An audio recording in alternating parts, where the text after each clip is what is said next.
ఇక కనిగిరి చూస్తే ఇక్కడ మొన్నటి వరకు బుర్రా మధుసూదన్ యాదవ్ ఇక్కడ వైఎస్ఆర్సీపీ ఎమ్మెల్యేగా ఉన్నారు.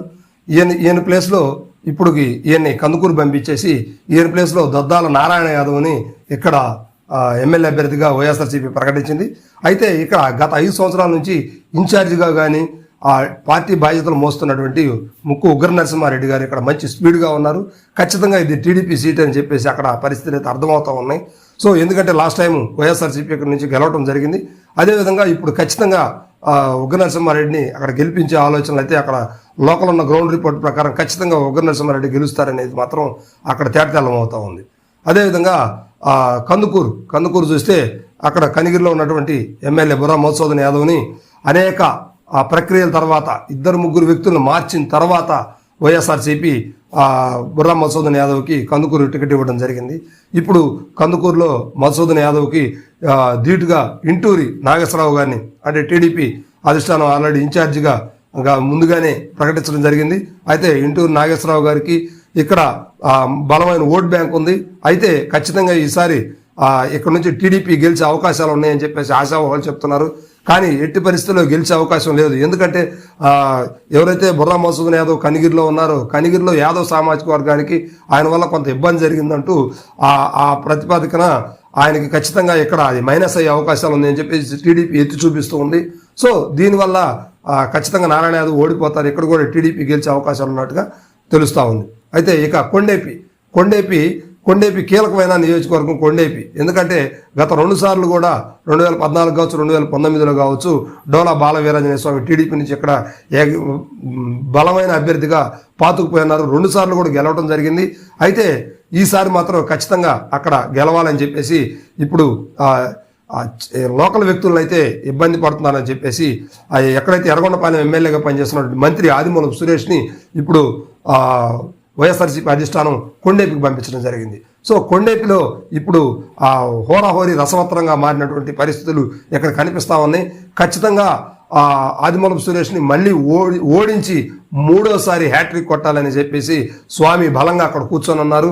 అయితే ఏది ఏమైనా సురేష్ కూడా హ్యాట్రిక్ ఇప్పుడు 2 సార్లు ఎమ్మెల్యేగా పనిచేసి ఉన్నారు, మంత్రిగా పనిచేసి ఉన్నారు. ఖచ్చితంగా ఈసారి అక్కడ నుంచి గెలిచే అవకాశం అయితే ఉందంటూ సురేష్ కూడా చెప్పుకుంటున్నారు. అయితే ఈ సీటు మాత్రం ఈసారి టఫ్ అని చెప్పుకోవచ్చు. ఇక అదేవిధంగా సంతనూతలపాడు ఇక్కడ బిఎన్ విజయ్ కుమార్ మొదట్లో 2009లో రాజకీయ అరంగేట్రం చేసినటువంటి బిఎన్ విజయ్ కుమార్ రాజశేఖర రెడ్డి గారి టైంలో కాంగ్రెస్ పార్టీ నుంచి గెలిచారు. ఆ తర్వాత 14లో టీడీపీలో చేరారు, టీడీపీ నుంచి ఓడిపోయారు.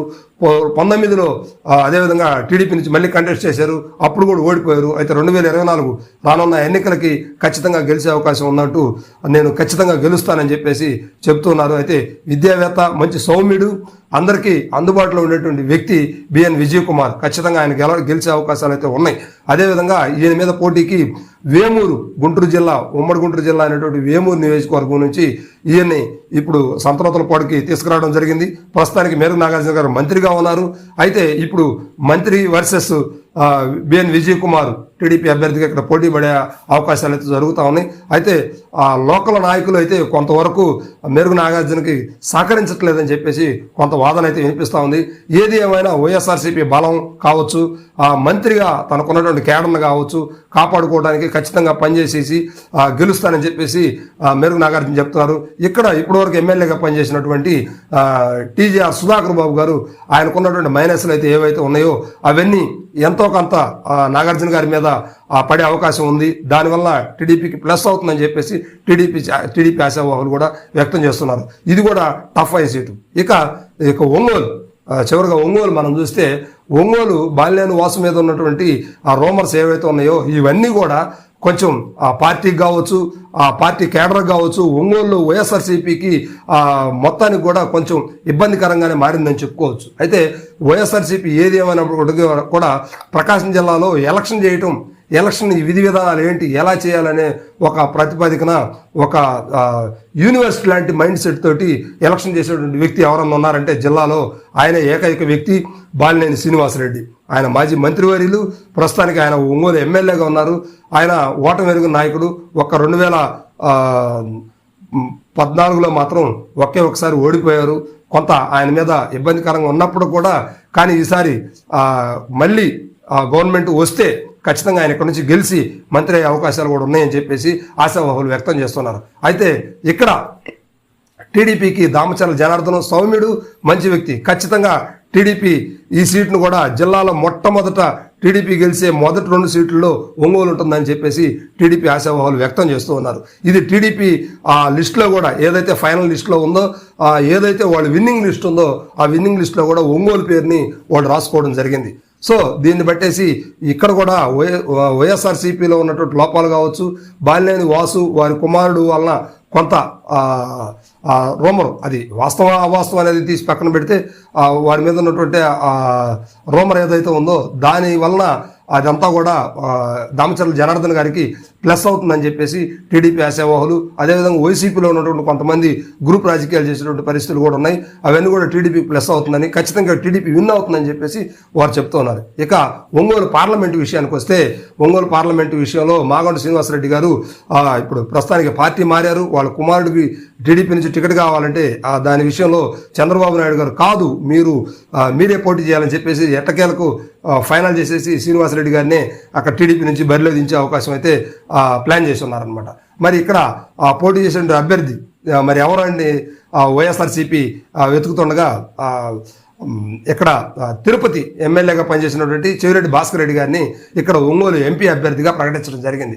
సో భాస్కర్ రెడ్డి గారు మంచి సౌమ్యుడు, మంచి విషయం గల వ్యక్తి. ఎలక్షన్ కూడా ఆయన కూడా ఓటమి ఎరుగున నాయకుడిగా పనిచేశారు. మరి ఆయన కూడా ఖచ్చితంగా ఇక్కడ ఎంపీగా కంటెస్ట్ చేయబోతున్నారు. కాకపోతే నాన్ లోకల్ అనే ఒక నానుడి చెప్తే ఆయనకైతే ఎటువంటి ఇబ్బందికరమైన పరిస్థితులు అయితే ఇక్కడ లేవు. జనాదరణ బాగానే ఉంది. మరి ఇద్దరు ఒకే పార్టీలో పనిచేసినటువంటి వ్యక్తులు, వీరిద్దరికి ఇప్పుడు జనాదరణ ఎలా ఉంటుంది, ఒంగోలు మిత్రులు ఇద్దరు కూడా ప్రత్యర్థులైన వేళలాగా ఒక ఇదైతే జరుగుతూ ఉంది ఇక్కడ. సో మరి వీళ్ళిద్దరు ఎవరు గెలుస్తారనేది కొంచెం ఇబ్బందికరంగానే ఉంది. కొంచెం వరకు మరి వెయిట్ చేయడానికి. ఇక చివరిగా బాపట్ల పార్లమెంట్ స్థానం. బాపట్ల పార్లమెంటు ఇప్పటి వరకు నందిగం సురేష్ ఇక్కడ ఎమ్మెల్యేగా ఉన్నారు. వైఎస్ జగన్మోహన్ రెడ్డి గారి బాగా అనుచరుడు, ఇష్టమైన వ్యక్తి కూడా. సో సెంటిమెంట్గా కూడా నందిగం సురేష్ని ముందు నిలబెట్టేసి ఆయన పని ప్రారంభించడం అనేది అందరికీ తెలిసినటువంటి విషయం. సో అలాంటి వ్యక్తి ఈసారి ఖచ్చితంగా ఓడిపోవడానికి సంకేతాలు అయితే బలంగా వినిపిస్తూ ఉన్నాయి. ఇక్కడ టీడీపీ నుంచి పోటీ చేయడానికి 15 మంది దాకా ఎంపీ అభ్యర్థులు ఉన్నప్పుడు కూడా ఇక్కడ వైఎస్ఆర్సీపీ నుంచి మాత్రం పోటీ చేయడానికి మేము ఉన్నాము అంటూ ఏ ఒక్క వ్యక్తి కూడా రాకపోవడం గమనార్హం అనమాట. సో దీన్ని బేస్ చేసుకొని అక్కడ గ్రౌండ్ రిపోర్ట్స్ అన్నీ కూడా సురేష్కి కొంచెం వ్యతిరేకంగానే ఉన్నాయి. సో అందువల్ల ఇక్కడ ఖచ్చితంగా టీడీపీ గెలుస్తుందనే చెప్పొచ్చు. అయితే ఇక్కడ టీడీపీ అభ్యర్థి అని పేరుకే కానీ ఇచ్చినటువంటి టీడీపీ అభ్యర్థి అయితే టీడీపీ అభ్యర్థి కాదు. ఆయన టి కృష్ణప్రసాద్ ఐపీఎస్ గారు. ఆయన తెలంగాణ వరంగల్కి చెందినటువంటి వ్యక్తి. వరంగల్ సీట్ని ఆశించి ఆయన ఇక్కడికి వచ్చారు. సో దానివల్ల ఆయనకి ఇక్కడ సీటు బీజేపీ సీట్ అనే చెప్పుకోవచ్చు. మరి బీజేపీకి ఆ భావజాలంతో ఉన్నటువంటి ఆ పార్టీకి ఎంతవరకు ఓట్లు వేస్తారనేది కూడా వైఎస్ఆర్సీపీ ప్రజల్లోకి తీసుకెళ్లి ప్రచారం చేస్తూ ఉంది. మరి ఇక్కడ కూడా కొంచెం టఫ్ అయిన పోటీ జరగవచ్చు. అది మరి ఇది ఉమ్మడి ప్రకాశం జిల్లాలో ఉన్నటువంటి ఒంగోలు బాపట్ల పార్లమెంటు పరిధిలో ఉన్నటువంటి నియోజకవర్గంలోని పరిస్థితి. మరి చూస్తూనే మన బెన్ తెలుగు టీవీ. అంతవరకు సెలవు. నమస్కారం.